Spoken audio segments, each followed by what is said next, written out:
Senang banget malam ini akhirnya acaranya jadi juga sebenarnya seperti ditulis di Instagram Kios, udah kepikiran lama acara ini dan Mondo sering banget ke Kios itu ya, hampir setiap hari sambil nungguin sambil nungguin anaknya keluar sekolah, ya kebetulan dekat dari sini sekolahnya, jadi ya udah langsung ditembak aja untuk bedah lagu. Dan kebetulan memang belum pernah tuh yang kayak gini ya, buat bedah lagu dari Raja Prana belum pernah ya. Dan mudah-mudahan jadi acara rutin dengan musisi-musisi lainnya. Yang pasti kemungkinan besar moderatornya akan Reza yang belum tahu, gitarisnya Efek Rumah Kaca, main keyboard juga, dia banyak aransemen album terbaru Efek Rumah Kaca, Rimpang. Dia juga lulusan ISI dan seorang guru musik, jadi kalau mau ngobrol-ngobrol sama Mas Reza nanti bisa tentang apapun, tentang musik, tentang teori, tentang filsafat musik. Udah disiapin sama Reza, nanti kita akan banyak bahas terutama komposisi, terus bagaimana proses kreatif di. Sebenarnya kita mau pilih 2 lagu aja karena kalau lebih nanti akan terlalu lama waktunya. Jadi bisa ada interaksi, tanya jawab sama teman-teman sekalian. Jadi gua persilakan Reza dan Mondo untuk mulai acara. Tepuk tangan teman-teman.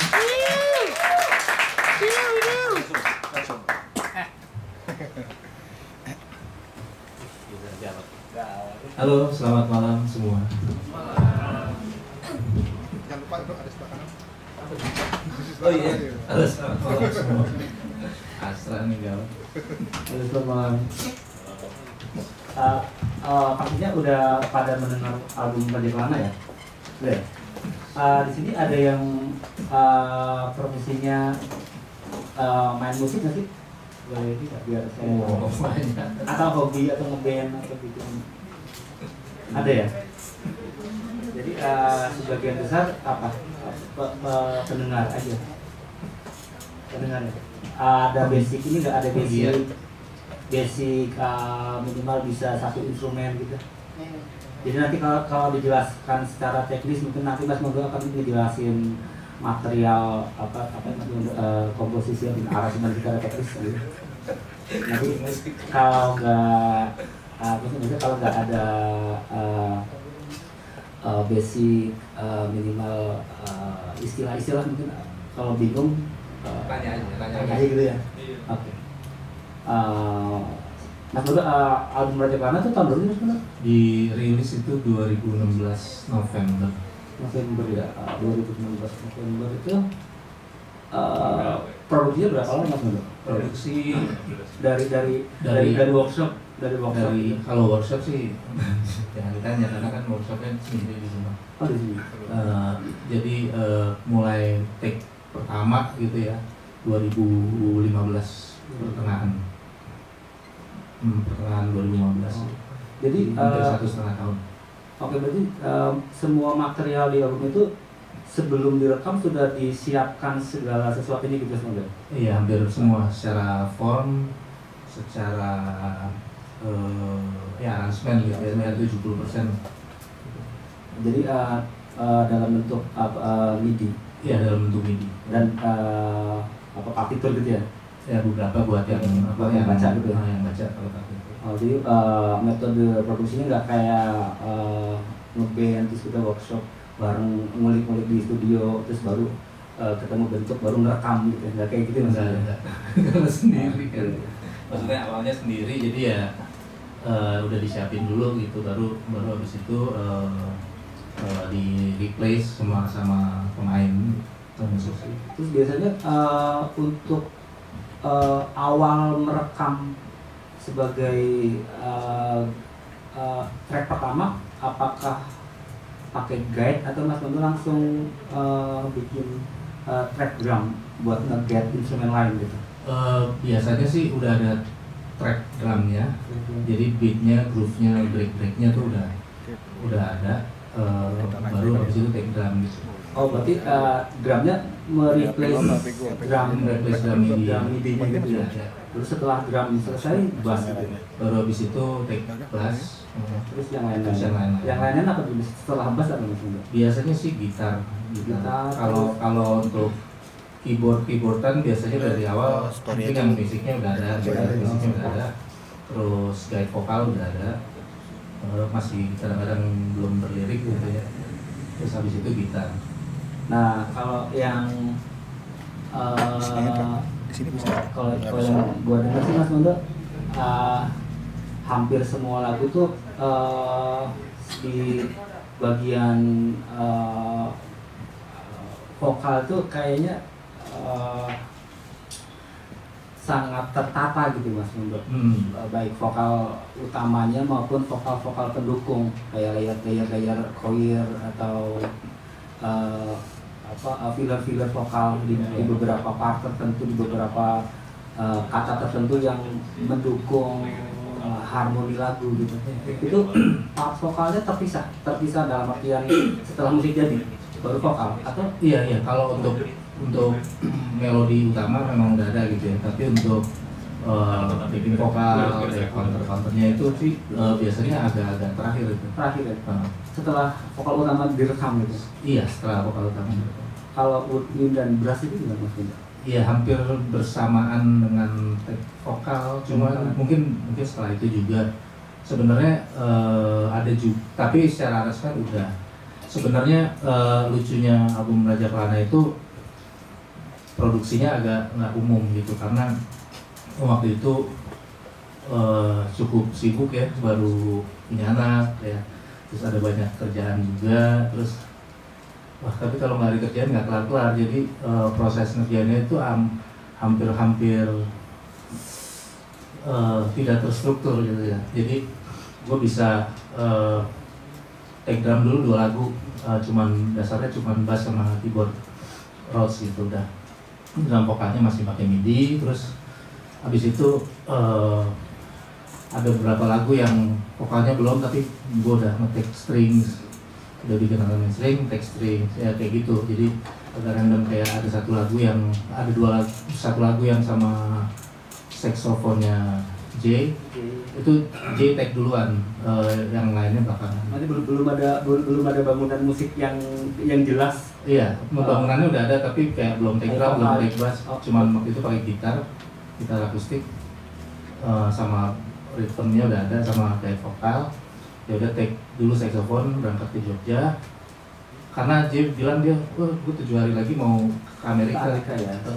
Untuk waktu yang lama. Oke, ngejar bikin arrangementnya, berangkat dia take saxophone dulu. Enggak tuh, waktu J take saxophone berarti dia udah tahu nggak di verse-nya kayak gimana, notasinya, chorusnya kayak gimana, udah ada melodi, udah ada guide-nya, notasinya gitu, notasi guide-nya udah ada. Gitu. Cuma ya ekspresinya udah ekspresi. Kita dengarkan dulu gimana teman-teman Raja Kelana. Lagu apa sih? Lagu apa ya? Sanubari kali ya.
Itu musik tadi.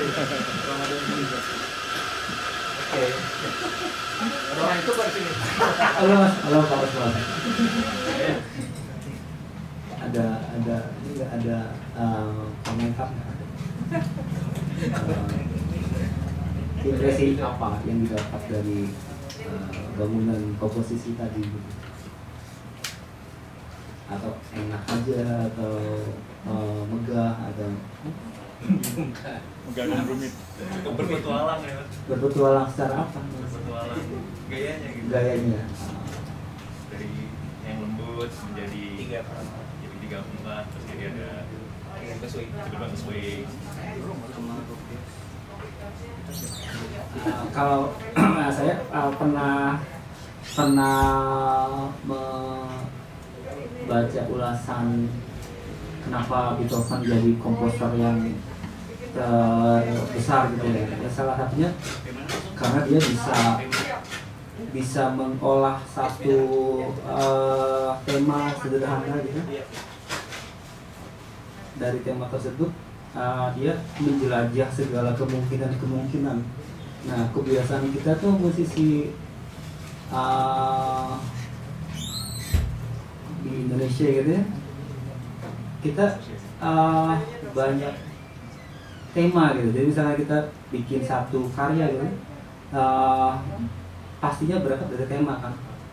Nah, tema itu belum selesai kita olah sampai jauh gitu, terus biasanya kita bikin tema baru gitu. Jadi yang paling membutuhkan petualangan kreasi sebenarnya bukan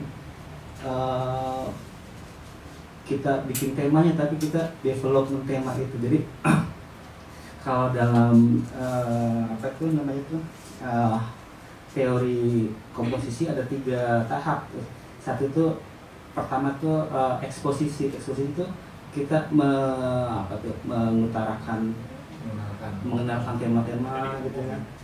Terus dari di tengah-tengah biasanya si tema itu diolah jadi suatu bagian development. Jadi entah temanya mau dibawa secara melodi temanya mau dibawa ke sekuen tertentu gitu. Entah ritme yang sama nih, tema ritme yang sama, misalkan lagu tadi itu 4/4 itu depannya nih. Terus struktur yang sama dengan ritme, dengan time signature yang dengan bagian yang sama diolah jadi kemungkinan lain gitu. Jadi semakin kita nggak bisa menemukan celah-celah yang bisa diolah lagi, itu semakin komplit tema dari si komposer atau si arranger memberdayakan segala daya kreasinya untuk menuntaskan tema tersebut sampai kita nggak punya celah untuk ini makanya masih bisa diginiin lagi deh, udah nggak punya celah lagi gitu, karena segala kemungkinannya sudah disikat habis gitu. Sama contoh Beethoven itu yang ada Simfoni nomor 5 ya, Simfoni 5 itu yang itu dia mengolah satu motif sederhana, dia bisa gitu. Terus dari tema atau dari motif sederhana dia diolah jadi satu sekuen atau bahkan diolah jadi apa tuh pulsnya jadi lebar, bisa juga diolah harmoninya jadi minor. Kalau yang kita dengar tadi itu lagu tadi sebenarnya strukturnya gimana sih strukturnya? First chorus itu maksudnya? Sebenarnya first three chorus itu ya? Iya, first chorus aja sebenarnya, cuman ada ya kalau bilang A B aja sih sebenarnya. A B udah A B. Nah, kalau di terminologi musik pop kan kita kenalannya tuh chorus, verse, pre-chorus, chorus gitu. Chorus itu sama dengan ref ya. dia dari apa ya, dari istilahnya dia bagian lagu yang bisa bagian lagu yang bisa dinyanyikan bareng biasanya itu chorus choir gitu, dari kata choir atau choir gitu. Kalau yang biasanya kalau bisa dinyanyikan bareng tuh biasanya apa ya, diulang-ulang, makanya namanya juga refrain tuh di KBBI itu artinya yang diulang-ulang gitu, yang makanya biasanya bagian lagu yang paling bisa diulang-ulang itu bagian chorus, makanya disebut juga refrain gitu. Karena kalau verse biasanya cuma 1-2 kali, tapi kalau chorus bisa banyak ya, di ending atau di mana gitu, diulang-ulang. Karena dia diulang-ulang bisa dinyanyikan oleh banyak orang ya. Biasanya di panggung-panggung musik itu kalau orang pada nyanyi bareng tuh biasanya tuh di chorusnya kan. Biasanya chorusnya karena dia yang makanya yang di sana gitu. Nah, itu kalau di terminologi musik jazz tuh lebih apa ya Mas, lebih simple, dia cuma A B doang. Bahkan lagu-lagu zaman dulu sebenarnya nggak pakai istilah itu, jadi A B C lebih gampang. Misalkan lagu Padamu Negeri itu formnya hanya A doang. Gimana kami sudah dia nggak punya B atau nggak punya chorus dalam terminologi pop gitu. Atau lagu Hey Joe Jimi Hendrix dia lagu satu bagian doang, dia hanya punya A doang. Lagu Autumn Leaves itu AB sama kayak lagu tadi Sanubari. Nah kalau lagu Sanubari dengan form yang sebenarnya sederhana gitu ya, A B, tapi Mas Mondo tuh menjelajah wilayah yang dipikirkannya untuk mengembangkan form AB tadi jadi sedemikian apa tadi istilahnya Mas apa tadi? Berpetualang gitu. Jadi gimana Mas, boleh diceritakan nggak secara teknisnya bagaimana ide-ide untuk mengembangkan form ini? Sebenarnya itu kan awalnya cuma berangkat dari 2 chord ya, A minor, B minor, itu juga sebenarnya P-nya kan di G ya, yang dieksplor hanya 2 chord, A minor, B minor, A minor, B minor. Waktu itu cuma kepikiran pengen bikin lagu yang intronya panjang, makanya nggak nyanyi kan, baru di 1 menit lewat baru ada vokal. Sebenarnya awalnya dari situ, ketika kita main intronya seperti itu kebayang ada tema-tema instrumen. Lanjut lagi pertama flute 2 kali, terus habis itu masuk trompet, baru vokal awalnya gitu. Habis itu ditambah karena dia turnaround-nya ke G, ya kita eksplor di nada dasarnya ya, G, A minor, B minor, C. Habis itu balik lagi. Ya terus ya udah kepikiran karena chordnya juga sederhana, mau bikin sesuatu yang teksturnya beda-beda, secara tekstur beda-beda. Awalnya sebenarnya waktu take drum formnya nggak gini kan. Kalau take drum yang bagian slow itu, terus yang B-nya itu, habis itu ulang lagi, habis itu balik ke B lagi, habis itu nggak ke 3/4 tapi yang situ dulu, baru habis itu 3/4, terus yang swing di G minor itu baru yang ending ini gitu. Cuma kayaknya terlalu stagnan gitu. Akhirnya jadi pas udah take drum dengerin lagi langsung dirubah, dipotong, jadi dari api yang kedua langsung ke 3/4 yang satu. Oke. Jadi aku kan dulu pernah main bareng Mas Mondo ya. Bawain lagu ini juga. Terus kemarin ngulik-ngulik lagi lagu ini karena udah lupa, karena mau dibahas. Jadi akhirnya ngulik chordnya. Tadi Mas Mondo bilang ide awal itu dari intro kan Mas Mondo. Intro, ya. Nah itu teman-teman ada yang bisa nggak akord sedikit akord basic bisa nggak? Ada yang bisa nggak sih? Bisa. Misalkan gini, misalkan ini G, anggapkan G sebagai 1 gitu ya.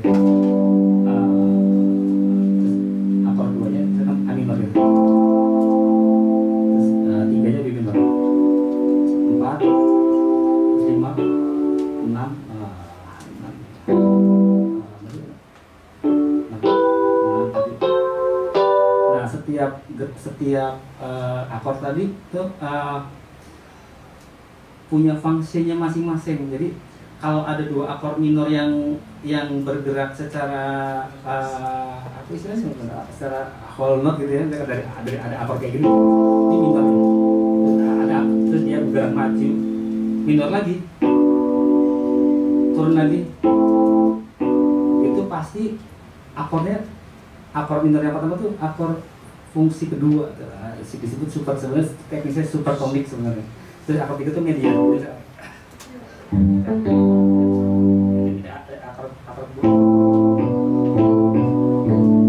Nah itu 2-3-2-3.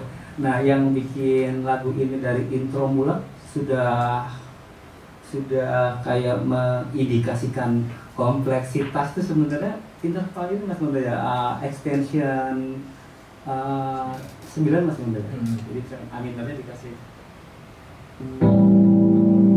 ada ini yang bebas.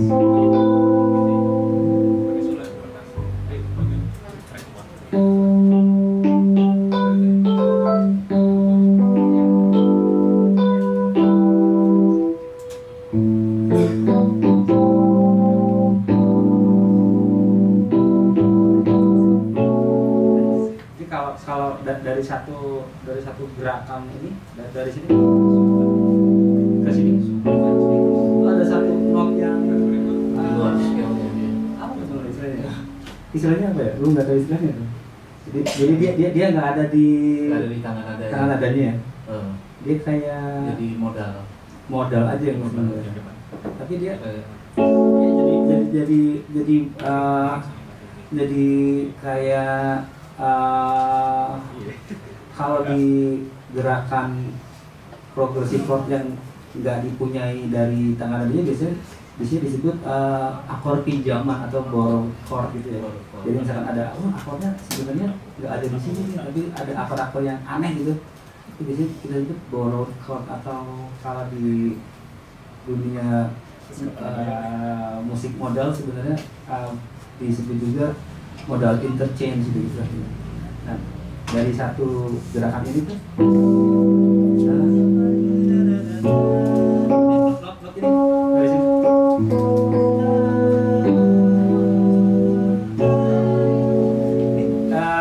gerakan ini ada di lagu ini juga mas Munda ya, bikin samar mas Munda.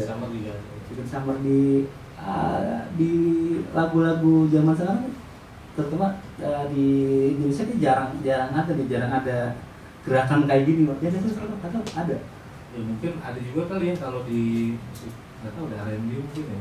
Kalau di barat banyak sih kayak lagu The Ballroom yang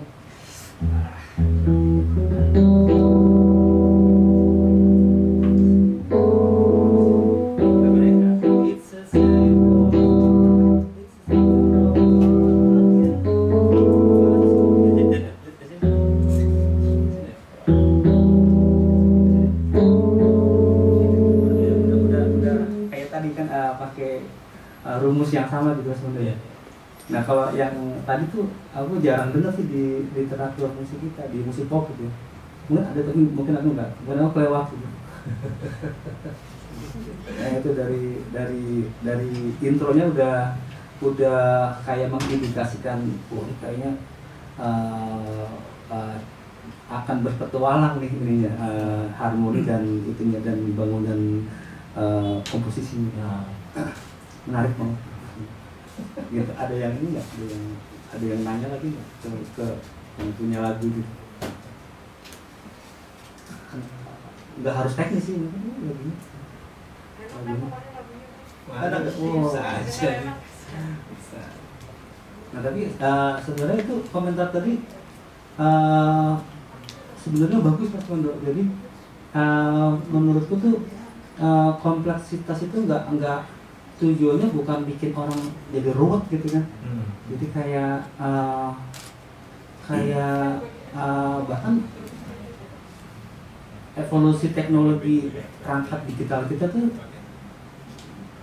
semakin simple fungsinya kan, tapi sebenarnya semakin ruwet bikinnya gitu. Yeah. Jadi biar biar bikinnya jadi simpel justru dipikirkan secara rumit. Itu biar gampang dipakai. Misalkan dulu handphone gede banget gitu ya, terus fungsinya sedikit tapi gede. Terus kalau ada fungsi yang lebih canggih tapi lebih handy kan pasti yang rumit itu ditinggalin gitu. Jadi orang nggak perlu tahu kompleksitas cara bikinnya gitu. Tapi kalau dari sudut pandang Mbak Diah tadi lagunya enak aja gitu. Itu saya pikir sih secara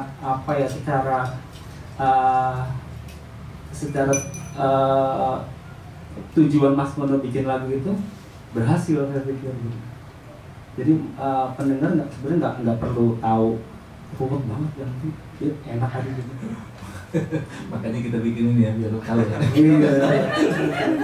Jadi bagus sekali, saya pikir berhasil. Terima kasih. mulai dong. Betul. Alhamdulillah. Betul. Terima kasih tadi. Yang membuat ketika lo buat lagu aransemen, apa yang membuat lo secara sadar membuat akhirnya lagu ini akan gampang diterima orang di telinga orang? Maksudnya secara chord kan udah susah ya, chord susah, banyak suara, maksudnya tiba-tiba ada suara bondeneon di sini, ada suara flute, ada suara itu, cuma biar apa sih resepnya yang bisa membuat lagu kayak kata Reza ini lagunya enak didengar? Ada nggak di secara sadar yang lo buat? Sebenarnya sih nggak ada. Kalau kenapa kadang-kadang kita tuh bukan pengen ruwet ya, apa ya, proses yang dijalanin tuh emang ada ruwetnya juga gitu. Karena kadang-kadang kita sebagai orang bosen juga ya kalau bikin lagu dengan formula yang sama gitu. Jadi ketika kita bikin satu karya baru, apa yang bisa kita dobrak, apa yang kita bisa challenge diri kita gitu kan, prosesnya itu. Walaupun pada akhirnya pengennya ya ketika orang mendengarkan itu senatural mungkin gitu. Kayaknya gitu sih. Jadi dalam proses yang ruwet atau ya kompleks gitu, outcome-nya tetap natural. Kayaknya emang tujuan semua seni gitu ya. Jadi bikin apa yang tidak natural terdengar natural gitu sih. Kalau resepnya sih sebenarnya nggak ada, cuman memang gue nggak pengen bikin juga yang kayak sebenarnya supaya didengar orang enak, nggak pernah gitu juga. Tapi yang penting dari dulu sih kayak menurut gue ini cukup enak, menurut gue ini cukup berhasil gitu ya.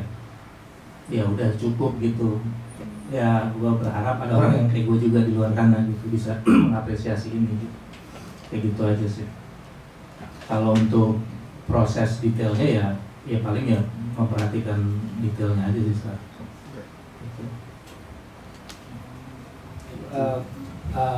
Tadi gue jadi ingat ini Mas Mondo, dulu mata kuliah gue di kampus tuh ada metode musik anak Mas Mondo. Ada lagi metode musik remaja. Nah, yang metode musik anak itu ditaruh di semester yang setelahnya Mas Mondo. Kenapa? Karena menyampaikan musik ke anak itu lebih susah daripada ke remaja. Karena remaja sudah punya keinginan atau waktu dia belajar alat itu dia udah punya keinginan sendiri, udah punya kesadaran sendiri, aku mau ini, mau belajar ini. Jadi kalau anak gimana caranya ngajarin musik ke anak yang mana dia belum punya kemauan sendiri untuk belajar gitu. Ternyata ngajarinnya tuh nggak lebih gampang dari ngajarin anak, ngajarin remaja, susah banget. Jadi kita perlu tahu psikologis anak, kita perlu tahu interval apa yang disukai anak gitu. Misalkan anak kayaknya di seluruh dunia nih kalau manggil nama temannya tuh pakai interval tertentu. Misalkan namanya siapa, misalkan Reza gitu ya. Reza dia ada interval tertentu. Dari itu interval itu terinterval.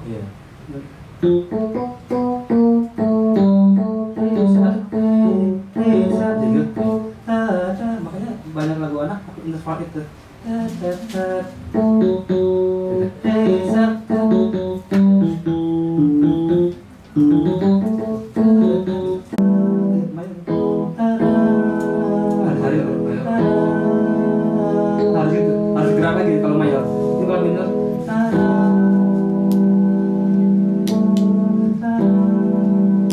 masih stabil dia. Tada. Kalau mayor tada. Fals ya, langsung fals ya. Bukan fals dalam artian nggak boleh, tapi dia harus bergerak lagi. Tada. Harus gitu. Di Inggris pun sama, di Inggris pun bisa tada.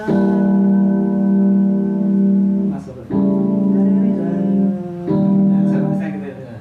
gitu sih. Itu dari scale-nya. Terus yang tadi anak tadi dari ritmenya juga, Mas Usman.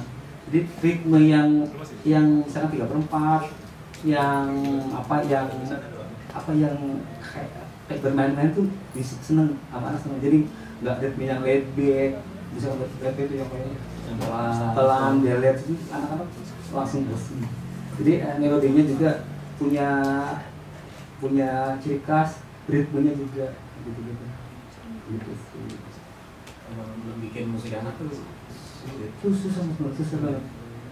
Jadi bukan kalau sekarang kan tahun-tahun kemarin sebenarnya banyak juga lagu anak, tapi musiknya nggak anak, liriknya doang gitu. Ya liriknya doang. Ini kan lagu anak, liriknya doang. Kalau liriknya doang diganti remaja juga jadi lagu remaja juga. Tapi secara material musiknya tuh nggak anak, nggak material musik anak sebenarnya. Jadi nggak sekedar lirik doang gitu. Kalau dia harus jadi satu hal gitu. Jadi tadi itu ada yang Paling kompleks ya musik anak. apalagi anak autis susah banget. Iya. Gue istri gue ngajar gambar sih, ngajar musik ke anak autis itu susah lagi karena dia perlu ada ini sih, ada ilmunya juga sih di psikologi, tapi akan rumit kalau di ini. Ada yang nanya lagi nggak?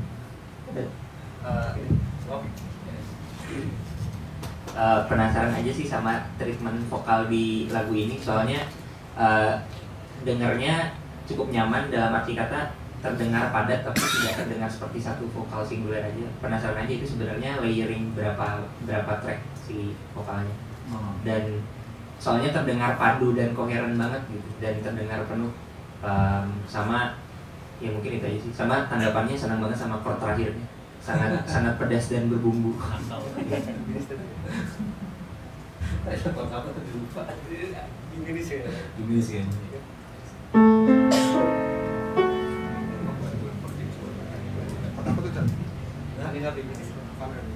Jadi kalau untuk treatment vokal seperti di banyak lagu gitu ya, vokal tuh di treatnya agak terakhir gitu, karena memang lagunya baru, liriknya juga baru. Take-nya susah juga ya gitu, pas nyobain nih kalau kita pakai gitar doang mungkin fine-fine aja di rumah gitu. Begitu studio, wah nggak dapet ya, nggak dapet sekali, 2 kali nggak dapet. Akhirnya idenya adalah pengen ini nyanyi emang nggak ngotot gitu, nggak ngotot tapi terdengar sangat, pengennya terdengar seperti orang berbisik gitu, seperti orang berbisik gitu. Akhirnya kita take dengan ya dinamiknya nggak kencang-kencang nyanyinya di bagian verse-nya ya, bagian pertama, terus kita layer 6 suara dengan gaya nyanyi yang berbeda-beda gitu. Jadi ya dua, jadi nggak benar-benar apa namanya, terus bukan kalau zaman sekarang kan tight banget tuh, apa sama gitu kayak di kopi gitu ya. Nah gitu, jadi emang gaya nyanyinya agak berbeda. Itu sih kalau untuk backing vokalnya di bagian kedua, di bagian refnya mungkin ada 1 atau 2 layer kali ya kalau nggak salah. Lupa juga, itu yang nyanyi Bonita yang penting. Bonita reference-nya, yang di 3/8-nya juga Bonita. Yang di bagian 3/8 yang sekarang itu ada 5 suara, 6 suara, 4 Bonita, 2 gua nyanyi yang suara rendahnya. Tapi kayaknya oktav ya, bukan oktav, maksudnya apa istilahnya close voicing itu. close voicing double octave ya. Double octave ya. Oh, double octave. Kalau nggak salah ya, lupa juga sih itu. Nah itu bikin itu waktu itu di studio sih emang ya buat kita take ya bagian ini gue tahu nih mau ada voicing jadi nulis dulu baru wanita nulis dulu, habis itu gue bikin gayanya dulu dengan suara falset, habis itu bonita datang dia take langsung dapet aja nih pemboloknya beda emang ya. Nulisnya di situ juga mas, di studio. Waktu itu nulis partnya gitu, jadi kayak voicing big band ya sebenarnya gitu. Ya udah sih kayak treatment vokalnya itu aja gitu. Ada lagi nggak? Nggak harus teknis, bisa pertanyaan sederhana, nanti teknisnya buat kami dulu. Bisa makan apa gitu sih. Makanya apa sebenarnya? Mau nanya mas? Ya. Kalau sama pakai mic nggak apa-apa. Kedengeran ya? Kedengeran. Karena aku mau nanya sih mas, karena kebetulan aku dengerin Raja Kelana tuh dari 2017-2018. Menurutku, aku yang sebagai awam gitu, maksudnya aku bukan background musik, maksudnya aku cukup banyak dengerin banyak musik, tapi nggak teoritis banget kayak Mas Reza gitu. Jadi kayak aku dengerin aja. Cuman kenapa Raja Kelana nih, jujur waktu pertama kali first impression aku sama lagu ini agak aneh gitu ya, kayak tak gitu kan. Kayak dia tuh nadanya, maksudnya aku mikirnya kayak ini pop, kayaknya enggak juga, tapi genre-genrenya ini enggak juga gitu kan menurutku sebagai yang awam. Nah, aku mau nanya sama Mas Mondo kayak sebelumnya aku pun juga belum pernah dengerin aliran musik yang kayak gini gitu. Nah, Mas Mondo sendiri tuh inspirasi dari mana? Kayak sebenarnya sering denger lagu yang seperti apa sehingga dengerin kayak menciptakan musik kayak gitu, atau iseng aja? Sebenarnya sih dengerin musiknya tuh emang apa aja sih gitu ya dari kecil. Kalau dari kecil sebenarnya seneng dengerinnya Beatles gitu. Jadi karena dengerin Beatles tuh pop gitu ya, tapi ya nggak pop juga gitu karena dia semaunya dia gitu. Jadi dia kayak Paul McCartney gitu. Kita tahu dia remaja pasti terekspos sama musik rock and roll gitu. Tapi dia juga punya tradisi Inggris yang mungkin biasa dengar musik-musik show tunes gitu ya, kayak Al Bowlby dan lain-lain, atau Samuel Howard gitu. Jadi akhirnya itu dan juga musik klasik tentunya. Jadi itu terlihat di karya-karyanya dia gitu. Dan kalau di Beatles itu kan dari lagu pertama, lagu kedua bisa beda banget, apalagi kalau yang nulisnya beda gitu ya. Itu sebenarnya sih jadi mindset itu yang gue selalu bawa gitu pas bikin musik gitu. Ya sebebas-bebasnya lah, ini kita udah nge-pop gini loh gitu kan, ini kan nge-pop banget, masa nge-pop aja masih harus diatesin dengan genre tertentu gitu. Kalau dari inspirasinya karena emang banyak dengar macam-macam musik, terus terutama mungkin musik ada jazz juga, denger jazz, musik film gitu karena emang suka bikin scoring film juga.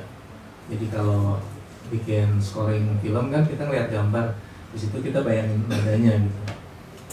Nah ketika kita bikin musik sendiri, ini lagunya gini nih, kita ngebayangin suasananya kayak apa ya, suasana kalau ini di film kira-kira apa yang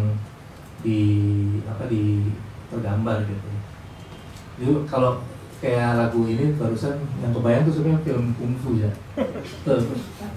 Ini langsung jadi klasik. Wah, ini shiftnya agak panjang gitu.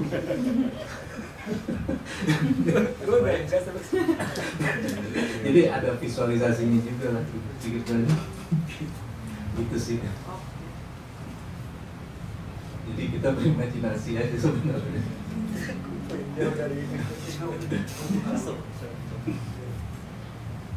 Ada lagi nggak? Udah sampai. Mungkin lu bisa peragain nggak dok di piano mungkin? Kamu nggak masuk kalau lagi bilang musik pop, mungkin bisa dikasih contoh kali piano yang musik pop gimana, terus yang dengan stylenya lo tuh jadinya gimana gitu? Dance aja. Maksudnya kayak gampang lah, 165 misalnya. Apa nih maksudnya? Jadi yang pop misalnya chord pop bisa mesti apa yang paling banyak dipakai 165 ya? Iya, 165. Karena kalau dengan style jadi kayak gimana gitu. Chord pop 165 ya? Apa sih biasanya yang paling banyak dipakai? Lupa gue. Saya jelasin sebentar. Nah, jadi tadi 1625 itu disebut itu nanti bisa Google ya. Ice cream progression itu semua apa ya banyak banget lagu tahun 50 pakai progresi itu misalnya lagu. Nah, satu ini ya. 1625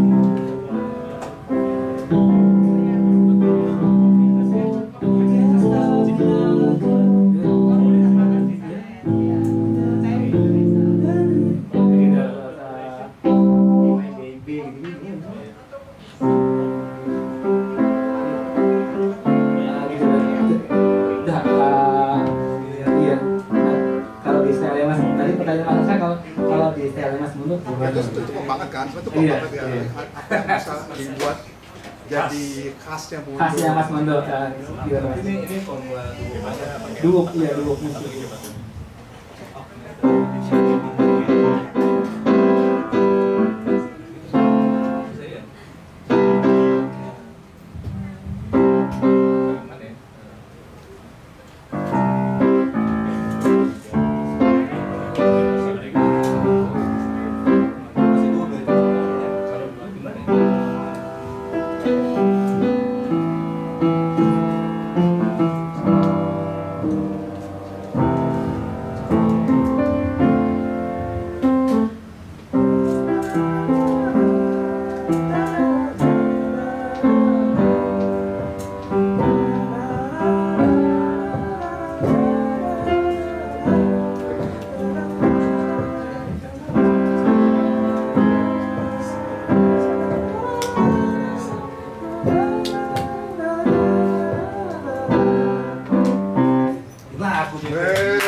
Jadi sebenarnya 1625 itu bisa bisa diinversi mereka 162.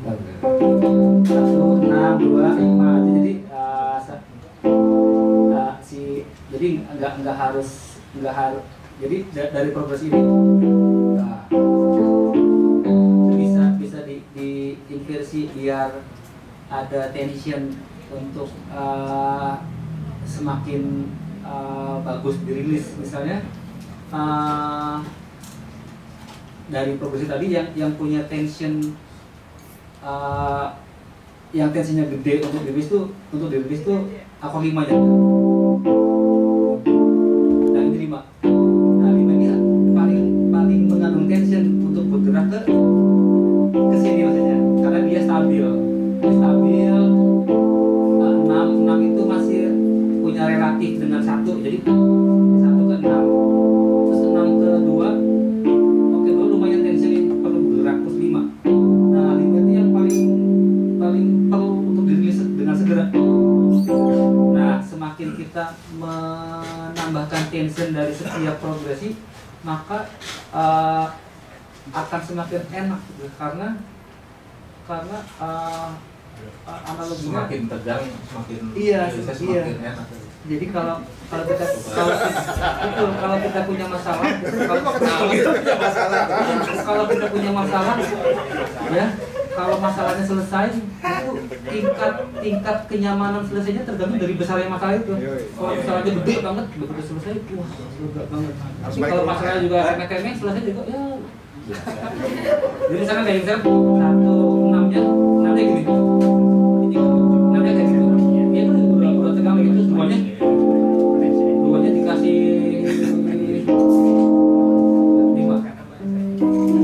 5-nya jadi ada tension lagi jadi kayak film aja kalau masalahnya tapi kalau dia si sutradara atau si script writer-nya bisa mengeksplor masalah dari karakter yang di awal film di musik disebut eksposisi gitu ya, pengenalan karakter. Kalau di film ya pengenalan setting, terus dari karakter-karakter yang dikenalin itu diciptakan masalah. Dari masalah-masalah itu si penulis naskah atau si sutradara menciptakan solusi yang paling masuk akal untuk diselesaikan gitu. Jadi kecakapan kreator atau kecakapan komposer atau penulis naskah itu dari dia menciptakan masalah dan menyelesaikannya dengan solusi yang paling indah gitu, bisa indah bisa tapi itu yang paling membutuhkan ini keahlian gitu. Dengan latihan. Jadi bisa kayak tadi akor 1625 terus Mas Nunduk dikasih pengembangan itu kan juga menciptakan tension yang akhirnya dirilis secara bagus tadi gitu. Dan tadi kita di applause Mas Nunduk. Ada lagi yang nanya? Sebenarnya saya mau nanya ini nyambung sama tadi dibahas ya soal tension dan segala macam. Kalau saya perhatiin ini dari observasi saya aja, terutama dari generasi saya mungkin generasi yang masih muda, kita makin kesini itu musik pop itu malah justru makin banyak ekstensi chordnya. Jadi banyak chord yang mahal gitu. 913 dan segala macam. Nyambung sama tadi soal tension dan release, saya apakah mungkin makin kesini? Soalnya kita bandingin sama musik klasik yang stabil banget. Banyak banget A minor doang, C doang gitu, tanpa gitu kan. Cuman yang mereka beda juga sih. Sekarang tuh kita perhatiin itu banyak banget ekstensi segala macam kan musiknya. Top sekarang di kalangan anak saya ya, bukan yang streamingnya banyak. Nah, terus apakah mungkin makin kesini manusia yang suka denger lagu itu makin suka drama mungkin? Kita makin suka tensi justru. Apa ini saya pikir ke dalaman aja. Iya tadi sih. Ya. Sebenarnya kan kalau tension release itu emang relatif sih kalau menurut gue ya. Semakin modern nih kalau kita lihat musik dari dulu dan sekarang semakin modern tensionnya semakin banyak. Apalagi tingkat tensionnya semakin tinggi, ya rilisnya sesuai dengan kebutuhan juga gitu. Kalau bilang ya kayak chord extension chord ya itu kayak major 7 itu kan udah jadi satu yang umum gitu kan di abad 20 gitu, apalagi tahun 70-an kesini gitu. Mungkin ya di zaman sekarang ya banyak juga kayak musik-musik R&B pasti chord-chordnya itu kan sebenarnya kayak ada modalnya juga segala macam. Tapi yang kalau dibilang ada masalah gitu ya, sekarang lebih senangnya yang apa ya, yang drama gitu ya, yang mungkin juga gitu kan kita bisa melihat dari perkembangan musik juga. Kenapa ini di luar jazz gitu ya, di luar jazz tapi perkembangan musik pop itu musik yang stabil di awal abad 20 yang dieksplor sama musik jazz jadi musik jazz. Tapi musik popnya sendiri adalah musik yang stabil, tapi itu bukan musik anak muda sebenarnya, musik pada umumnya aja, musik orang dewasa. Tapi tahun 50-an ada rock and roll, ada blues, blue note itu kan tension. Blues itu tension, walaupun chordnya gitu-gitu aja. Terus ada electric guitar, artinya ada noise, itu tension juga gitu. Dan itu mewakili musik anak muda. Wah ini nih musik kita, musik anak muda, dan itu berlanjut sampai sekarang dengan beat, dengan elektronik, dengan beat yang dari 1/8 jadi 1/16 sekarang ya kan kayak gitu, dan noise rock dan segala macam, hard rock, heavy metal kayak sekarang. Itu tension. Jadi emang sesuatu yang tingkat adrenalinnya tinggi, emang mewakili anak muda kayaknya begitu. Itu sih. Mas.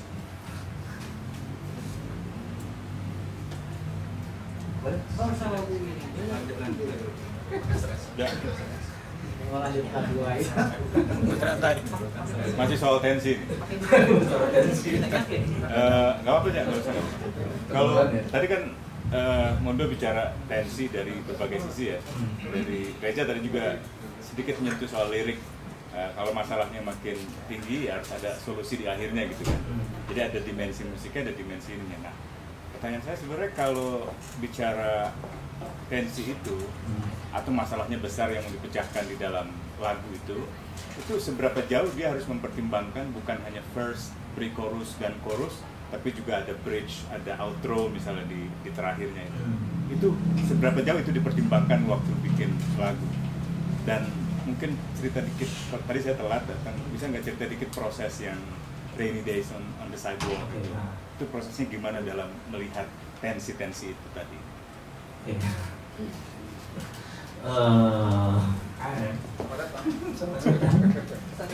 Kalau masalah ya verse, ref, ya chorus, terus ada bridge gitu.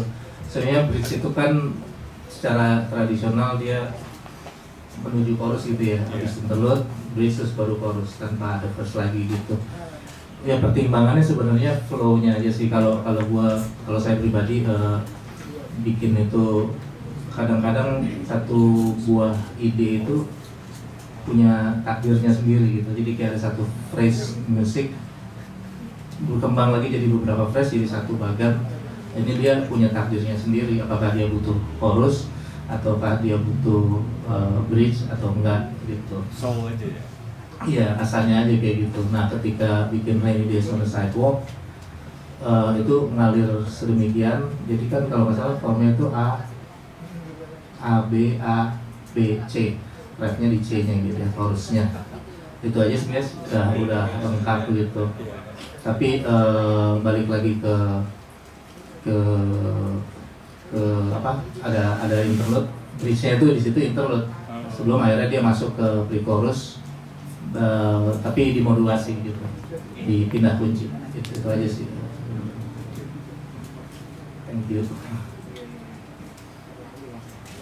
Ada lagi nggak yang Rio Rio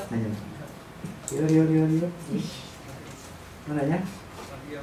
Masih Mungkin mau jawab. Iya. dia punya band juga loh. Mas Ivan mau nanya, Mas Ivan? Dari secara visual. Iya. Penulis naskah dia ngerti dengan tensionnya. Iya. Dan tadi belum bahas lirik soalnya. Nah, Asik. lirik ada mau di Gue nggak tahu sih mau bahas. Tapi kayak gimana? Maksudnya, gue juga selalu dengerin Mondo itu, bahkan dari karya-karya bersama band sebelumnya juga kebayang Mondo tuh orangnya visual banget karena musiknya kayak gitu. Sinematik.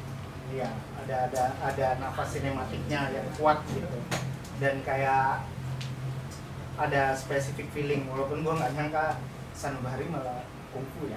Kita sih, soalnya gue selalu mikir pantai, mikir jalan-jalan sore gitu. Dapat Karadin tuh. Iya, mana David. Jadi gue nggak tahu apakah, nah gue mau nanya dari segi lirik dan lo nyanyi sebenarnya gitu ya. Apakah itu sesuatu yang apakah lo nada dulu yang lo pikirin karena nada-nada lo sangat visual gitu. Maksudnya gue selalu kalau gue lepas aja tuh liriknya semua nggak ada yang nyanyi juga, gue bisa dapet tuh mood yang pengen dicapai gitu. Apakah lirik itu, apakah lo dan gue maksudnya ini bikin ERK album baru ya, soalnya kayak banyak yang bilang lirik-lirik Holil dan ERK sekarang tuh juga makin berasa sonik, bagian dari instrumen gitu. Apakah lo juga orang yang memikirkan itu juga ketika bikin lirik? Oh, gue pengen ini jadi bagian juga dari vokal gue, lirik, penulisan lirik dan cara gue nyanyi juga bagian dari si instrumennya gitu. Apakah lo orang yang mikirin kayak gitu pada saat, terutama Raja Kelana ya? Karena kan Raja Kelana dari visual albumnya, terus video klip gitu, kesannya tuh kayak ya traveling, berkelana gitu ya. Terus ada imaji pantai, imaji ya Rainy Days on the Sidewalk, spesifik ngomongin jalan di pinggir trotoar di Bandung lagi hujan gitu. Apakah lo juga lo mikirin juga soal liriknya dan gimana lo memperlakukan vokal lo di karena kalau di karya-karya lo sebelumnya kan nggak selalu lo yang nyanyi, tapi ini lo harus lo yang nyanyi gitu semuanya. Apa nggak ada yang mau nyanyi? Iya, kalau ya secara penulisan lagu emang gue berangkat dari musik tapi kadang-kadang musik itu atau nada gitu ya, nada spesifik tertentu itu melahirkan satu atau dua patah kata yang itu jadi modal gue untuk bikin lirik selanjutnya gitu.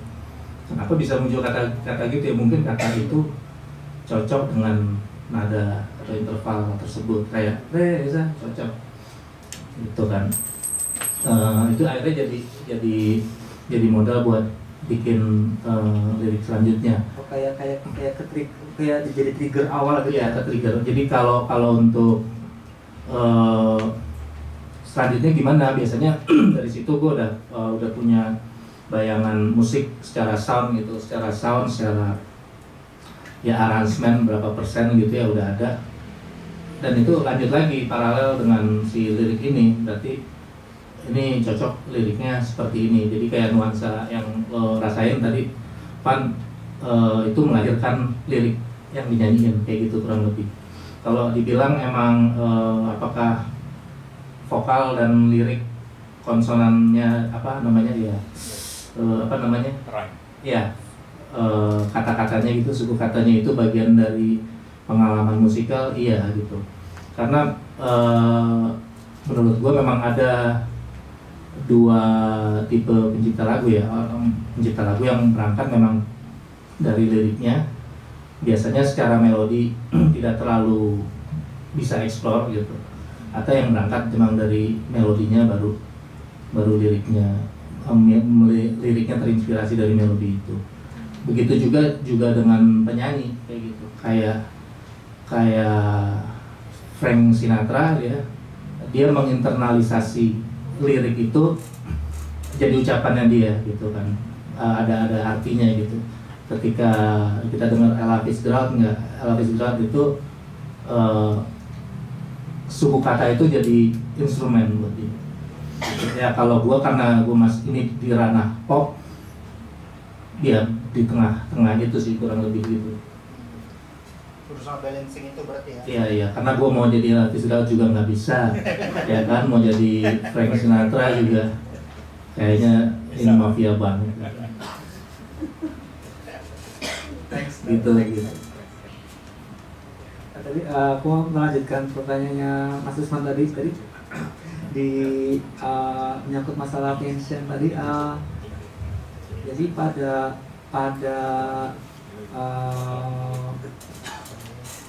garis besarnya ya, musik itu ada dua tipe, satu musik tonal, satu musik modal. Dan musik tonal adalah musik yang punya function tadi, yang satu dua gitu, yang punya function, yang masing-masing function punya tension. Misalkan kita misalkan kita ada dua bola nih, ada dua bola tersebut kita sambung dengan tali gitu ya, disambung dengan tali. Terus salah satu bola kita pegang, terus satu bola lagi kita lemparkan. Nah, jarak antara satu bola ke bola lainnya itu akan mempengaruhi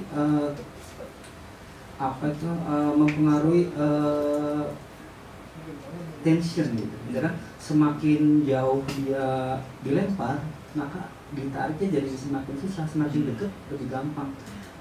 Sama di musik tonal itu masing-masing progressive chord itu punya ketegangannya masing-masing. Treatment terhadap tension tadi akan mempengaruhi kualitas dari progresinya. Jadi di dalam musik tonal, saat kita membunyikan satu akord, dia belum punya function sebelum akord tersebut kita lihat dari perspektif sebelum atau sesudahnya. Misalkan akord ini belum punya function sama sekali, tapi kalau misalkan ada akor di setelahnya, oh berarti ini udah punya hubungan dengan ini. Sama kayak melodi gitu, satu not belum punya arti saat nggak ada not sebelum atau sesudahnya. Satu not bisa aja dia not dari suara klakson atau apa, tapi kalau suara klakson kita treatment gitu, kita treat jadi satu not yang punya hubungan dengan not lain, klakson lain, itu bisa jadi melodi karena setiap not juga punya kecenderungan untuk bergerak. Nah di musik lain, misalkan musik modal, dia nggak punya tension. Misalkan musik gamelan Jawa atau musik, dia nggak punya function. Makanya dia musiknya tuh tenang aja, nggak punya misalkan kayak gini, misalkan ini kan tension nih, dia harus gerak. Baru ke rilis nih, dia tension rilis lagi. Jadi sepanjang siklus progresi dari suatu lagu, dia adalah siklus dari kehidupan lagu tersebut. Bagaimana si komposer atau arranger daya gunakan pikirannya untuk menghidupkan siklus itu adalah itu kreasinya gitu. Jadi kira-kira demikian Mas Asma. Ya, saya pikir lagunya Mas Mondo itu treatmentnya sangat kalau gua lihat sih sangat maksimal Mas Mondo. Jadi banyak kadang-kadang kita mendengarkan lagu kita masih punya ide, padahal lagunya bisa digini deh. Tapi kalau gua dengar lagu Mas Mondo kayaknya udah nggak usah diapain lagi deh begini. Kira-kira kayak gitu. Kalau lagunya iya, jadi kalau lagu misalnya lagu apa tuh, kayaknya akornya bisa dipindah ke sini nih, lebih bagus deh. Kayaknya bisa dikasih backing vokalan tuh kayak gitu. Kalau Mas Mondo kayaknya segala kemungkinan di wilayah komposisi dan asalnya sudah Mas Mondo pikirkan sedemikian rupa sampai kita nggak punya celah untuk menambah atau merubah gitu. Itu sebenarnya terjadi dari zaman sore Mas, itu sebenarnya disengaja gitu. Kenapa? Itu untuk menghindari radio edit. Jadi kalau radio kan kadang 4 menit gitu. Gimana caranya supaya susah motongnya? Gitu. Kebiasaan sih sebenarnya, bukan disengaja tapi kebiasaan. Jadi kayak ya part-partnya agak susah kalau di-cut misalnya. Gitu. Dipadetin gitu. Iya. Jadi dapetnya director's cut ya gitu Pak. Susah. Enggak, nanti penyiarnya motong sendiri dong. Paling fade out, paling bangkrut fade out. Sudah kita dengar. Kerjaan buat penyiar, kasihan. Jam 11. Jam 10. Jam 9. Udah sahur, udah lagu kedua. baru satu. Ada satu lagu lagi soalnya sudah 9. Iya, nggak apa-apa. Ya, gitu. Satu lagu lagi. Atau next lagi gitu. Karena lagunya memerlukan banyak pembahasan. Atau mungkin tanya yang di sini mau dengar lagu apa satu lagi mungkin dibahas. Kita sebenarnya jadwalnya sampai jam 9 aja sih, tapi setengah 10. sampai setengah 10 kalau mau dengar satu lagi, mau nggak? Mau ya. Kita pilih aja dong, kita sekarang udah disiapin dari mana. Kita dengarkan lagu selanjutnya. Kita akan mendengarkan lagu berikutnya, judulnya Into the Clouds Out of the Ocean. Nah itu sebenarnya lagu instrumental ya, walaupun dibawakan oleh seorang manusia. Jadi pada prinsipnya instrumental lagunya. Kita dengarkan bersama-sama.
Kalau tadi formnya sederhana, terus dieksploitasi di wilayah pola ritme Mas Mondo ya mungkin.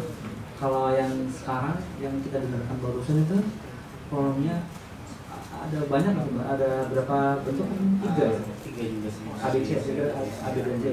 Jadi formnya banyak, wilayah harmoninya juga terutama tekstur. Jadi kalau ada istilah di musik itu istilah tekstur, jadi kayak kita megang sesuatu itu ada teksturnya. Di musik juga sama, jadi di musik itu bisa di kalau ada barangnya bisa dijejerin itu nadanya, kira-kira ada nada horizontal, misalkan ada horizontal, misalkan vokal, instrumen melodi kayak flute, saxophone, backing vokal. Tapi juga ada nada-nada yang vertikal, misalkan progressive chord atau harmoni vokal. Terus ada juga fondasinya drum dan bass. Jadi secara material tuh musik tuh di bawahnya tuh drum dan bass, terus di tengahnya itu harmoni, terus di atasnya itu ada vokal gitu, vokal utama, terus di sekitar vokal utama ada filler. Nah, terus secara tekstur ada horizontal dan vertikal tadi gitu, jadi kayak gini kira-kira bentuknya, gambarnya. Nah, kalau lagu ini tadi persepsi yang atau impresi yang gue denger tuh teksturnya Mas Mondo, itu boleh dijelaskan nggak teksturnya tuh waktu bikin emang niatnya mau ke situ ya, mau mengeksplorasi wilayah tekstur dalam artian instrumentasi, layer melodi layer, filler gitu. Iya, sebenarnya kalau lagu ini berangkatnya dari harmoninya dulu sih, progressive chordnya. Chordnya itu kan sebenarnya basicnya 25 gitu, 25, tapi dia nggak pernah berhenti gitu, jalan terus, muter sampai dia balik gitu. Kan D, G, C, Fis, C, jadi kayak ini mana ya, restnya nggak ada. Cuma berangkatnya dari situ melodinya. Terus waktu itu tapi memang kebayang secara aransemen itu teksturnya gitu, ada string sectionnya, ada brass sectionnya, terus ada saxophone-nya gitu. Dan memang ini diniatin instrumental dengan melodinya vokalis gitu. Vokal tanpa lirik. Waktu itu yang main saxophone namanya J, dia bilang waktu itu minggu depan mau cabut ke Amerika tadi udah. Gue udah kebayang waktu denger dia main pertama tuh waktu itu main sama dia di Jogja. Kan pas latihan enak juga mainnya nih, kayak stand gas, terus boleh deh satu lagu gitu ya kayaknya mau bikin. Terus waktu itu nonton dia sama Miss Clara, iya kan? Ya udah, terus habis itu dia bilang dia mau ke Amerika, jadi lagunya belum jadi lagi gitu. Alasannya ya udah bikin cepet dengan form yang sama, berangkat ke Jogja, ngetik dia dulu gitu. Tapi teksturnya belum seperti ini gitu, cuma gitar aja. Ritmenya udah sama tuh, kira-kira kayak gitu. Ya habis itu baru arrangement yang lain-lainnya gitu. Ya teksturnya itu kan sebenarnya kalau secara ritmenya slow bossa nova gitu ya awalnya, terus di tengahnya ada rubatonya gitu, ya free tempo. Jadi justru karena slow dan rubato semakin kerasa teksturnya, jadi semakin musiknya cepat gitu. Jadi kan semakin kita nggak bisa merasakan tekstur-tekstur itu kan. Jadi karena rubato dan slow tempo, jadi kerasa banget ke richness harmoninya gitu. Ya gitu ya. Ya rubatonya itu, terus habis itu ada yang bagian solonya yang meternya berubah-ubah. Habis itu balik lagi ke yang bossa nova juga, bossa nova lagi. Habis itu bagian endingnya agak lebih biasa, tapi balik lagi tuh pindah-pindah juga ininya, chordnya nggak stick di satu tangan, di satu tonik gitu sih. Kalau ya dari instrumen waktu itu saxophone soloisnya, terus string section, habis itu tiupnya itu ada trombone, French horn, alto tenor sama flugelhorn, terus flute. Itu anak tiga semua. Kalau yang tiupnya sih di sini, tapi ya sebagian dari Jogja. Bagian stringsnya dari Jogja. Rekaman langsung di tempat, berarti mereka dengar di tempat juga si pemain ini. Yang stringnya di tempat, baca di tempat. Kalau yang tiup, ya tiupnya juga baca di tempat sih. Tapi take-nya di Jakarta yang tiup, yang string di Jogja. Kenapa memilih instrumental? Kan kita jarang mendengar melodi instrumental dibawakan oleh suara manusia kan. Biasanya kan ya solois instrumental ya, kalau nggak violin, flute, saxophone. Jadi kalau ada suara manusia biasanya ada liriknya kan. Jadi sekalian udah ada manusianya, udah ada vokalisnya, ya udah dikasih lirik aja.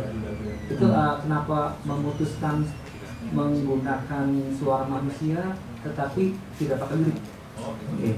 Sebenarnya kalau kenapa instrumental pertama, kan musik pada dasarnya banyak banget gitu.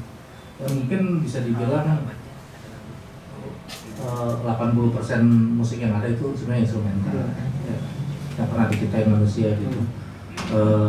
Jadi emang dari awal bikin Raja Kelana sebenarnya emang pengennya sih mungkin 40% instrumental, cuman yang terrealisasi kan ada dua instrumental ya. Dari awal udah niat mau bikin instrumental. Kenapa vokal? Ya selalu seneng sih mengeksplor vokal manusia tanpa lirik gitu. Jadi dari apa? Banyak scoring film yang melakukan itu juga, terus juga musisi penyanyi jazz juga banyak melakukan itu. Dan gini, kayak kita dengar musik klasik atau musik yang kita nggak ngerti bahasanya, sebenarnya itu kan sama aja gitu buat kita, tapi rasanya nyampe juga gitu, rasa apa ya sensualitasnya, ya emosinya nyampe juga gitu, walaupun kita nggak ngerti liriknya. Sebenarnya itu sih yang apa jadi pikiran kenapa bikin kayak gitu. Itu satu. Terus kedua, ada satu album yang menurut gue ini menarik, albumnya Joe Lovano, judulnya Celebrating Sinatra. Celebrating Sinatra itu instrumennya banyak banget, ada macam-macam, setiap lagu beda-beda. Tapi umumnya ada saxophone, ada drum, bass, piano, terus ada mungkin flute atau trompet dan lain-lain, dan ada vokal. Nah, di album itu dia aranjernya Money Album, dia nge-treat instrumen-instrumen ini tidak dengan gaya yang biasa gitu. Misalkan ada dua saxophone, ada flute, main bareng gitu. Misalnya main bareng ngisi satu bagian, terus nanti ada soloisnya yang mainin melodinya gitu ya. Tapi ternyata dia nggak gitu. Jadi karena judulnya Celebrating Sinatra, kan lagu-lagu Frank Sinatra semua orang udah tahu. Bosan kalau dibawain kayak gitu, mungkin ya kayak gitu. Satu itu. Kedua, dia cari cara mungkin gimana caranya untuk bikin Celebrating Sinatra tanpa membosankan gitu. Akhirnya dia bikin setiap bagian frase nada-nada yang kita udah hafal semua itu dimainin dengan instrumen yang berbeda-beda. Tiba-tiba muncul dari sini suara saxophone mainin 2 bar, tiba-tiba vokalnya istrinya Judy Silvano, siapa? Vokalisnya dia nyanyi kayak ibu-ibu lagi nyuci piring sambil nyanyi lagu I Got You Under My Skin. Itu kan yang terjadi umumnya, karena setiap orang pada dasarnya celebrate Sinatra, hidup dengan Frank Sinatra. Jadi, nah untuk lagu ini gue mencoba sedikit banyak kayak gitu, masuk vokal dulu, habis itu rasanya disambung sama saxophone dan lain-lain. Tapi ya tidak sekompleks itu gitu. Kira-kira inspirasinya dari situ. ada ini nggak sih, ada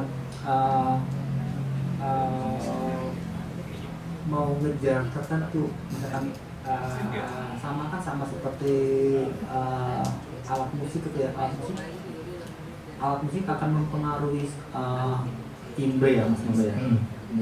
Dua saxophone itu bunyinya walaupun mainkan not sama, dia akan menghasilkan timbre berbeda.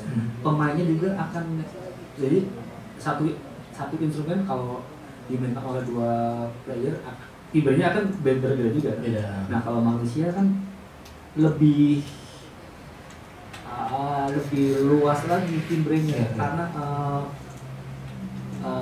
perbedaan jenis kelamin cewek dan cowok udah beda lagi range-nya. Sama-sama cewek, sama-sama range-nya sama pun warnanya beda lagi kan. Mas Mondo dari awal sudah memilih siapa namanya? Si Dedi Alexandria. Iya, itu memang mau dia atau emang ada rencana udah mau bikin satu lagu yang ada vokal saat berlirik gitu ya, ada beberapa lagu yang kayak gitu, dan dari penyanyi yang gua tahu ya kayaknya dia ini paling cocok untuk lagu ini. Oh, berarti memang Mas Mondo udah dari awal lagu ini melodinya udah ada, memang mau kayaknya ini nih ya, yang nyanyi dia dari awal.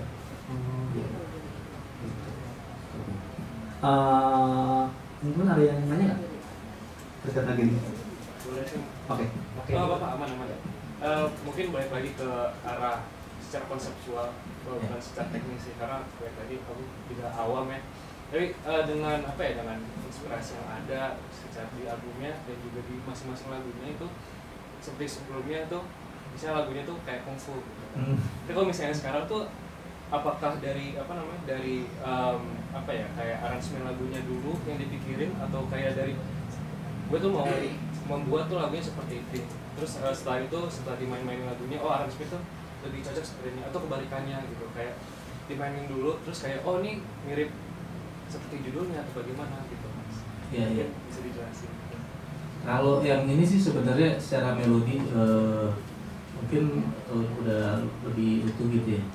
Secara melodi karena berangkat dari chordnya, terus ini yang kebayang langsung jorok-jorok gitu. Maksudnya sensual banget gitu ya. Jadi visualisasinya kira-kira seperti itu gitu. Ya aransemennya kira-kira ngikutin itu sih.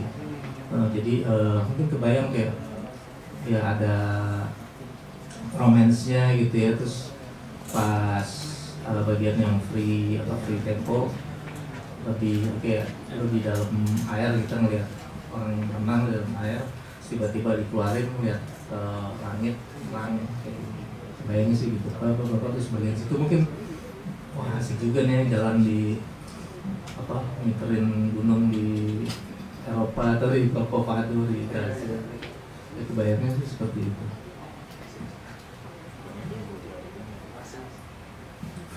Ada ini menurut tadi yang ada nanya. Mau nanya, saya pengen tahu deh, Mas Mondo ini tipe musisi yang bisa membuat album di dalam studio atau mesti meninggalkan rumah dan berjalan dalam beberapa waktu untuk membuat album, Mas? Oke, pengen tahu. Sebagai musisi pengen tahu. Asik.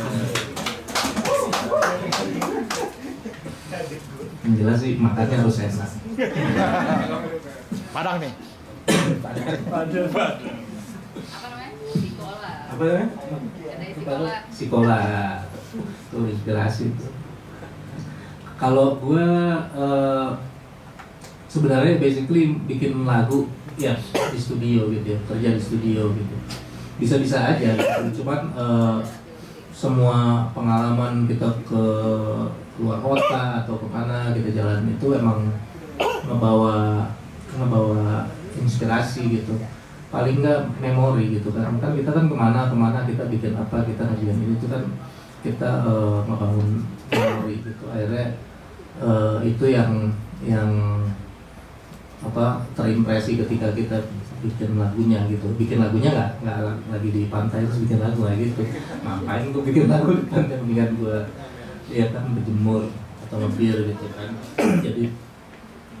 jadi dari situ kan memori itu yang bikin apa ya, yang terimpresi ketika kita realisasikan di studio atau di tempat workshop kayak gitu sih. Gitu. By the way, gue mau nanya dong, Asik. menarik banget tadi. By the way, gue seneng banget dengar Reza dari tadi menjelaskan banyak hal karena gue nggak ngerti musik lah. Tapi gue kayak juga ngerti hidup kan? Iya, gue absorb many things gitu. Yang gue suka tadi si lagu itu tadi, gue juga baru mikirin ya, karena gue orang yang suka, maksudnya gue suka musik, gue suka film, dan gue suka struktur naratif yang kalau di film tuh nggak semua film tuh harus linear gitu.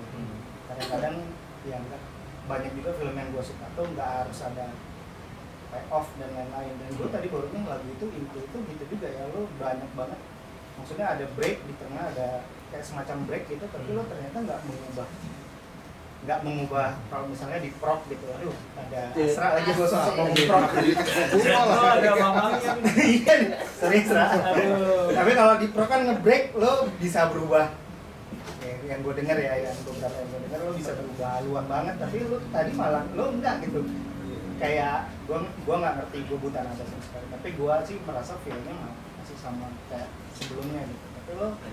Tapi itu sentuhan yang menarik banget buat gue, karena ketika ngomongin kalau gua di storytelling gitu ya, struktur naratif itu kan kadang kita butuh penonton itu butuh ada payoff, butuh ada konflik biar mereka tetap terikat sama ceritanya kita gitu kan. Kalau di sini kayak eksplorasi lo, apalagi penjelasan lo tadi soal si Celebrating Sinatra tadi. Karena itu yang gua rasain soal tekstur tuh memang semua instrumen kayak nggak ada yang menonjol gitu, nggak ada yang membuat suasana berubah tiba-tiba, tapi memang enak keluar masuk gitu. Terutama juga kita dengar dulu-dulunya cewek, terus habis break itu kan kita sempat dengar sekali Mondo, tapi udah habis itu nggak ada lagi penjelasan kenapa dia ada di situ. Gua mungkin overthinking ya. tapi maksudnya apakah lo ketika menulis lagu gitu, apakah karena instrumen jadi lo merasa kayak ya udah gue bisa lebih bebas nih dari pola-pola gue biasanya, karena nggak harus ada yang something yang gue kayak lagu pop biasa yang orang harus harus ikut terus gitu kan. Kita kan selalu pengen menjaga, gue merasa film dan musik tuh kita harus terus menjaga audiens buat ikut ada interaksinya sama karya yang kita bikin gitu. Apakah ini karena instrumen jadi lo lebih leluasan ngotak-ngatiknya itu si strukturnya gitu, atau kok memang lo tipe yang nulis itu mempersiapkan, gue memang pengen ada kejutan di sini, gue memang pengen ini jadi sesuatu yang bisa orang ikut sing along gitu atau itu. Lo ketika nulis bagan lagu gitu, apakah lo kayak gitu? Karena kalau di film tuh banyak, maksudnya filmmaker ada yang filmmaker misalnya kalau Hollywood ya gayanya Hollywood orang harus ikut ada structure dan lain-lain, tapi kalau sinemanya Asia misal nggak perlu ada penjelasan dan lain-lain. Apakah itu sesuatu yang lo pikirin juga ketika membuat struktur lagu gitu, atau ini gua aja ini? Mungkin ya kalau kayak gue bilang waktu sebelumnya kan kalau kita bikin satu karya pengen mencoba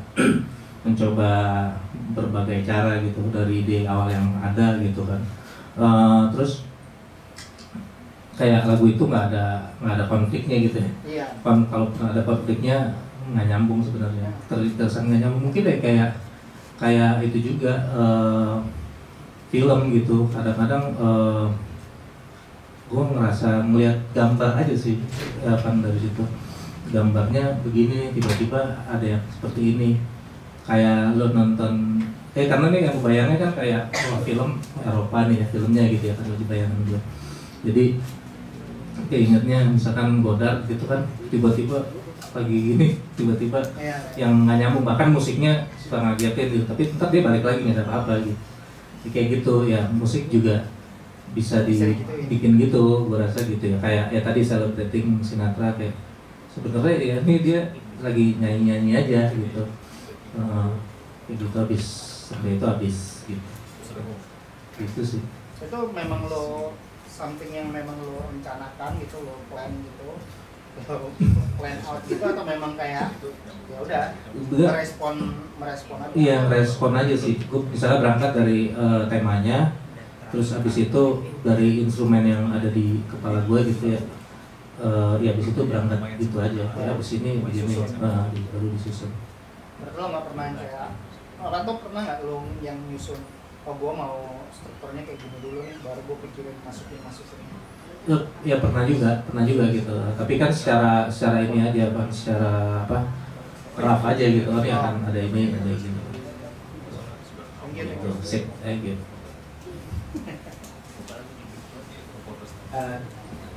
Mau menambahkan tadi, secara alamiah tuh kita tuh kalau melakukan sesuatu yang sama gitu ya, walaupun menyenangkan, dia lambat laun akan berkurang kenikmatannya gitu. Misalkan kita tidur di kasur yang empuk banget gitu, kan enak tuh ya sama kali, tapi kalau lama-lama dia akan jadi biasa gitu. Tapi kalau misalkan tidur di kasur empuk, terus besoknya atau akhir minggu gitu tidur di tempat lain, terus entah ke jalan-jalan kemana, terus balik lagi dia akan sama lagi. Nah, maksudnya siklus yang sama dengan intensitas kesenangan yang sama gitu ya, itu akan semakin menurun. Demikian pun dengan musik gitu. Jadi musik itu kalau dia aransemennya, terutama aransemennya, kalau aransemennya dia enggak, kalau lagunya udah bagus dari depan, tapi kebagusan tadi nggak diganggu gitu ya, nggak diganggu sama bagian break atau gangguan, tanda kutip gangguan tertentu yang mana setelah gangguan tadi ke bagian depan tadi ditaruh lagi di bagian setelahnya, maka dia akan enak lagi. Sama kan rap di musik-musik hip hop kadang-kadang ada break drum gitu kan, drumnya berhenti sementara, satu bar itu masuk lagi, dia akan sama lagi ya. Maksudnya kita enjoy lagi kita. Sama kayak hidup, Za. Bisa pepet aja. Aku udah ngebuat ini lagi. Iya, gue udah ngebuat kata asal itu sebenarnya. Maksudnya kalau kita menaruh sesuatu hal di karya kita, nggak film, nggak musik, tuh jangan sampai nggak ada gunanya gitu.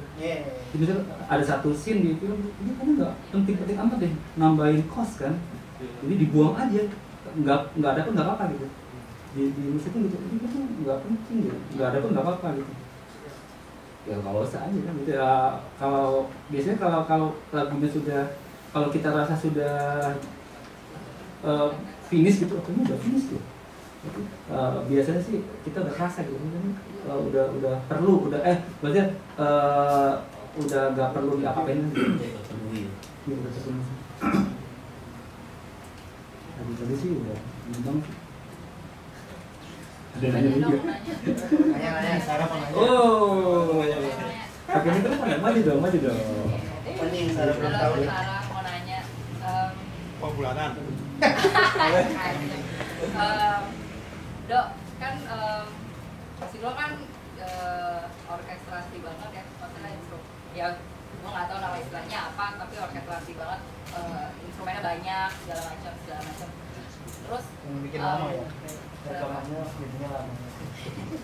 Iya, jadi kayak tadi dengar itu The Clouds gitu, itu kan kaya ya instrumennya gitu, terus tapi bisa segitu aja gitu, dan itu rasanya udah cukup aja segitu.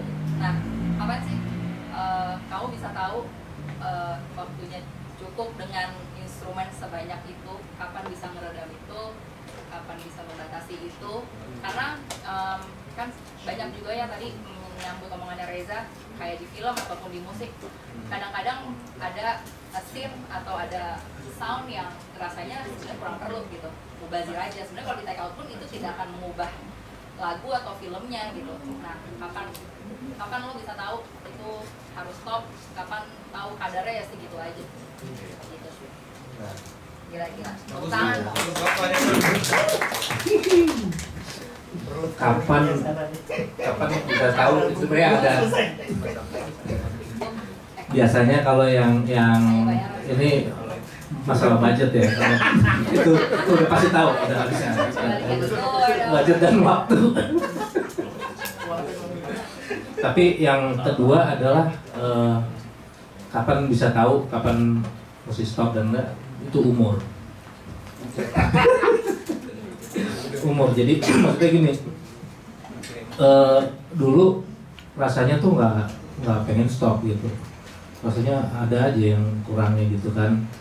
Tapi semakin kesini itu mungkin juga faktor kebijaksanaan atau juga mungkin faktor stamina gitu kan. Tapi secara keseluruhan apapun alasannya gitu, gue tuh ngerasa setiap lagu itu punya takdirnya di tangan masing-masing komposer atau arranger gitu. Jadi kayak lagu ini dikasih ke gue nih, ini bisa maksimalnya semana gitu. Kayaknya kalau di gue ini jadinya pakai instrumen ini dan ini gitu. Ya udah segitu aja. Dan habis ref maunya begini itu yang apa, ngedirect flow-nya, flow musiknya. Sampai itu selesai, kata Reza, udah nggak bisa diapa-apain lagi dalam konteks apa di gua gitu ya, dalam konteks lagu ini dititipin ke gua. Ya udah, itu artinya udah selesai gitu. Dan semakin tambahnya umur kayaknya apa ya, rasa atau sensitivitas itu semakin semakin mudah gitu aja untuk nyetopnya ataupun bisa tahu ini udah cukup, masih ada karya yang lain gitu. Oke, di sore dulu berapa ratus track lo, Dok? 100-an lah. Ada yang kali. Kalau di rajakannya berapa track mas? Ya banyak juga sih, banyak, tapi lebih terstruktur karena tahu abis ini mau take string, emang string aja atau nggak gitar. Ketika take gitar ya udah kita fokus take gitar dengan berapa track gitu ya, nanti akhirnya disatuin. Karena kalau kan walaupun ya ini di sini posisinya banyak juga gitu, tapi kalau di sore kan band, jadi lebih sporadisnya tuh banyak. Kadang-kadang tiba-tiba take gitarnya ada di track yang di ujung gitu, tiba-tiba di sini ya gitu. Jadi itu banyaknya karena itu. Studionya nggak bayar lagi. Ya bos Jack lah. Salah. Jadi sama seperti ini ya, sama seperti profesi sebenarnya. Jadi tingkat relevansi juga akan mempengaruhi butuh enggaknya. Misalkan profesi-profesi yang sudah digerus sama zaman pasti udah nggak relevan lagi, pasti akan dibuang kan. Tukang parkir atau bahkan nanti supir juga mungkin akan digerus, mungkin nggak ada lagi, mungkin berapa tahun lagi di masing-masing di musik yang mana dia adalah satu siklus dalam rentang waktu gitu kan. Musik kan ada di rentang waktu ya, dia kadang-kadang kalau kita terutama kalau baru mengenal gitu ya, mengenal fitur-fitur di musik production, apalagi ditunjang sama teknologi Mas Mondo ya, segalanya sudah ada, segala instrumen ini udah ada, tinggal pakai aja Mas Mondo di virtual instrument Mas. Kalau dulu kan pakai Rhodes, harus ada Rhodesnya dulu gitu ya, sekarang kan udah. Jadi dengan melimpahnya fitur kadang-kadang kita tergoda oh, bisa dikasih ini, bisa. Padahal nggak relevan gitu. Ngapain sih? Jadi kayak tanda kutip norak gitu loh. Jadi kayak baru kenal fitur terus digunakan jor-joran, padahal udah gak perlu lagi itu udah bagus deh. Ya, jadi kalau ada relevansinya oke, ditambahin ini sampai jadi maksimal. Tapi kalau nggak seperti udah oke, jangan sampai overcook lah gitu. Kalau dimasak jadi gosong kan. Tapi itu emang tantangan kita sih sebenarnya. Kayak kan kita kalau berkarya itu kan biasanya terobosan-terobosan itu kan terjadi ketika kita overcome limitation kita, keterbatasan itu. Makanya kita kenapa Beethoven kayak dia nyimbolin banget tentang kebebasan gitu, bebas musiknya dia gitu. Karena dia berusaha overcome keterbatasannya dia, pendengaran yang mulai turun, terus piano dulu piano yang sebelum zaman Beethoven tidak bisa sekeras ini mainnya, pang gitu ya. Tapi karena dia punya keterbatasan itu, akhirnya dia dinamik range jadi luas musiknya, di akhirnya diciptainlah piano yang lebih besar yang bisa dia mainin kayak gitu. Ya itu kan. Nah, ketika begitu juga dengan teknologi rekaman di waktu kasih pakai kita dan lain-lain. Nah, ketika semakin canggih kan apapun bisa gitu ibaratnya. Ya di situ kita kayak bebas, tapi sebenarnya kita agak sulit untuk jadi bikin terobosan itu, bikin gebrakan. Jadi akhirnya apa ya? Ya problemnya kita bikin ya gitu. Problemnya kita bikin supaya kita bisa bikin itu. Makanya kayak nggak ada batasannya lagi. Maksudnya bukan nggak ada batasannya, nggak tahu kapan mesti berhentinya gitu kan. Bisa ini. Akhirnya diadain semua gitu kan. Ya gitu sih. Ya, karena emang ya gitu. Kayak kita harus tahu limitationnya dan apa limitation yang harus kita pecahkan, problem yang harus kita pecahkan dalam satu karya gitu kan. Kira-kira kayak gitu. Iya. Oke. Ada yang nanya lagi? Ada? Ini berapa? 9:10. Udah ya. Pertanyaan terakhir. Kapan adiknya Raja Kelana lahir?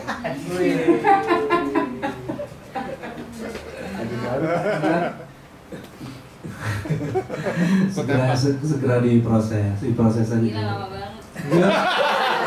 Udah 7 tahun. Enggak, soalnya dia sampai declare selama pandemi nggak mau manggung itu kan karena malas ditanyain gini-gini nih. Salah satu mau kelarin album, cuma dia juga kelar. Gue udah bilang sama Mondo, bulan puasa bisa rekaman vokal di sini. Iya.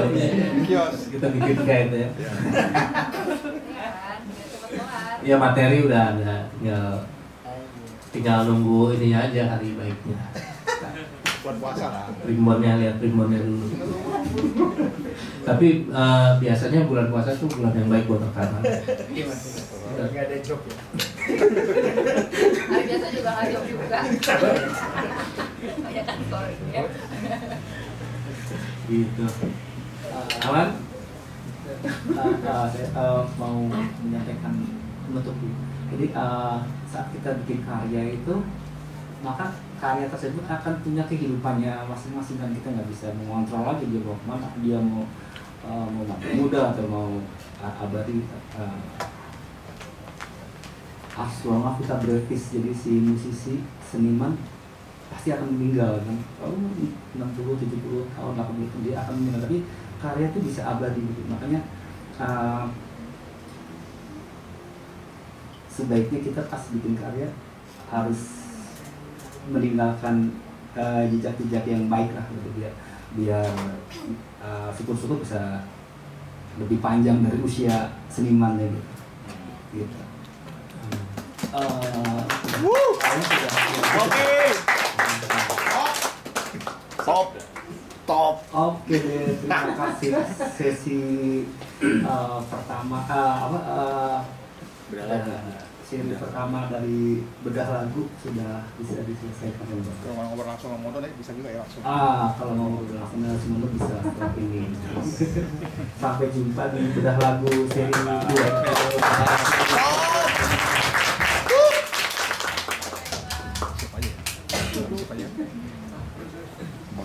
Pos aja.